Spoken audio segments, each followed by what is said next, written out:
ভীষণ চাপে। মাস গেলে প্রায় কারোর ৪৫-৫০, কারোর ৫৫,০০০ টাকা অবধি মাসের ইএমআই আছে। তো যারা প্রথম থেকেই বিশাল বড় আয়তনের মালিক, তো তারা হয়তো অন্যদিকে ব্যবসা সামলে নেবে।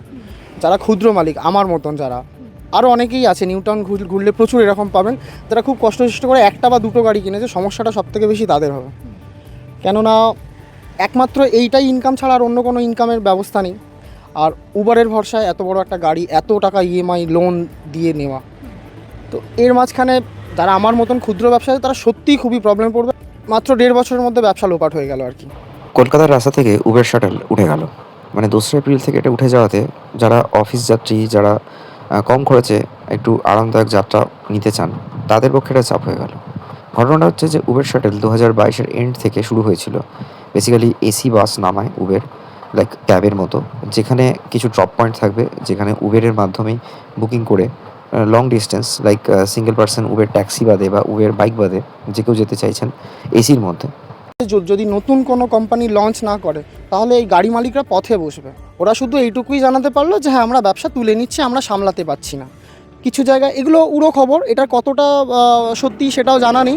তারা উবের শাটল নিতেন, অফিস যাত্রীরা বেশি এটা ইউজ করতেন, যারা সেক্টর 5 বা আইটি ফার্মে কাজ করছেন তাদের জন্য। বেসিক্যালি কলকাতার রাস্তা থেকে এমনি ট্যাক্সি বাস এগুলো তো উঠেই গেছে, অনেকটাই কমে গেছে। তো উবের শাটল এনেছিল মেট্রো সিটিগুলো, যার মধ্যে দিল্লি ছিল, কলকাতা ছিল, ব্যাঙ্গালোর ছিল। কিন্তু হঠাৎ করেই উবের শাটল বন্ধ হয়ে গেল। তার রিজন হচ্ছে যে উবের নিজেরাও খুব একটা প্রফিট গেইন করতে পারছে না, আর তার সাথে যারা মালিক পক্ষ থাকছে তারাও খুব একটা কিছু টাকা দেখতে পাচ্ছে না। এক তো ৫০-৬০ হাজার টাকা ইএমআই, তারপর ড্রাইভার, এর সাথে কন্ডাক্টর, তারপর মালিকের হাতে সেরকম কিছু টাকা পড়ে থাকছে না। কিন্তু তারপর দেখা যাচ্ছে যে উবের শাটল বন্ধ হয়ে যাওয়ার পর বহু মালিকেরই মাথায় হাত। কম বেশি বলে যাচ্ছি, ১০,০০০-এর কাছাকাছি কি ৫,০০০-এর কাছাকাছি বাস তো নেমেই ছিল কলকাতায়। টালিগঞ্জ, যাদবপুর, দক্ষিণেশ্বর, বালিহট থেকে সেক্টর 5, এইটা ছিল কানেক্টিভিটি। কিন্তু উবের শাটল বন্ধ হয়ে যাওয়াতে এই মালিকপক্ষগুলোদের মাথায় হাত। তারা কিভাবে এখন দেনা শোধ করবে? কেন, কোম্পানি তো ছিল উবের, আর তারা টাটা বা বিভিন্ন কোম্পানি থেকে বাস কিনে নামিয়েছে।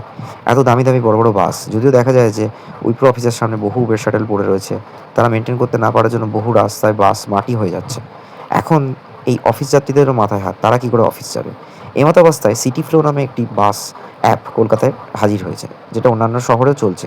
সিটি ফ্লোর যদিও মনে করা হচ্ছে যে বাসের ভাড়া অনেকটাই বেশি হবে উবেরের থেকে, কিন্তু এই মুহূর্তে উবেরের পরিবর্তে সিটি ফ্লো ছাড়া আর কোনো অপশানও নেই, যেখানে প্যাসেঞ্জাররা ডেলি বেসিসে আরামদায়ক যাত্রা অনুভব করতে পারবে। আবারও বলছি যে মেট্রো বাদে কম পয়সায় এসিতে ট্রাভেল করার মতো উবের শাটলই একমাত্র ভরসা ছিল। সেখানে দেখা যাচ্ছে যে এই সিটি ফ্লো আসলে কিছুটা হয়তো সমস্যার সমাধান হবে।